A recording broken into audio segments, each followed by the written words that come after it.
കാസർഗോഡ് ചെറുവത്തൂരിൽ ദേശീയപാതയിൽ വീണ്ടും വിള്ളൽ കണ്ടെത്തി. മട്ടലായി ശിവക്ഷേത്രത്തിന് സമീപത്താണ് 50 മീറ്ററിൽ അധികം നീളത്തിൽ വിള്ളൽ കണ്ടെത്തിയത്. സ്ഥലത്ത് റോഡ് അമർന്ന നിലയിലാണ്. കഴിഞ്ഞ ദിവസം രാത്രി പെയ്ത മഴയിലാണ് നിർമ്മാണം നടക്കുന്ന ദേശീയപാതയിൽ വിള്ളൽ രൂപപ്പെട്ടത്. അരുൺ പൂപ്പറമ്പ വിവരങ്ങളുമായി ചേരുകയാണ്. അരുൺ, ഇത് ഇടിഞ്ഞു താഴ്ന്ന നിലയിലാണ് എന്നാണ് മനസ്സിലാക്കാൻ കഴിയുന്നത്. 50 മീറ്ററോളം നീളമുണ്ട് എന്നുള്ളതും എപ്പോഴാണ് ഇത് ശ്രദ്ധയിൽപ്പെട്ടത്? എന്താണ് അധികൃതർ പറയുന്നത്?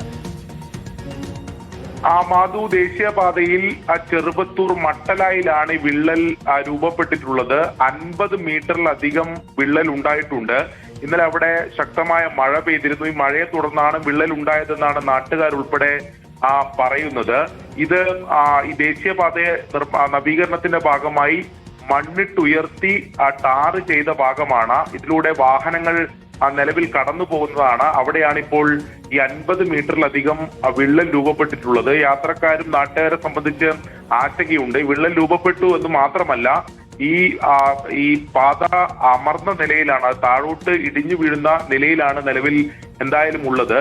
ഈ വിള്ളൽ കണ്ടെത്തിയതിനെ തുടർന്ന് ഇപ്പോൾ ഈ ദേശീയപാത നിർമ്മാണം നടത്തുന്നവർ അവിടെ ഈ ടാറ് പൊളിച്ച് ഇപ്പോൾ ഇത് പുനർനിർമ്മാണം നടത്തുന്നുണ്ട്. പക്ഷെ അതുകൊണ്ട് മാത്രം ഈ പ്രശ്നം പരിഹരിക്കില്ല എന്നാണ് നാട്ടുകാർ പറയുന്നത്. നമ്മൾ കഴിഞ്ഞ മഴക്കാലത്തൊക്കെ കണ്ടതാണ്, വിവിധ ഇടങ്ങളിൽ ഈ രീതിയിൽ വിള്ളൽ രൂപപ്പെടുകയും ദേശീയപാത ഇടിഞ്ഞു വീഴുകയൊക്കെ ചെയ്യുന്ന സാഹചര്യം ഉണ്ടായിട്ടുണ്ട്.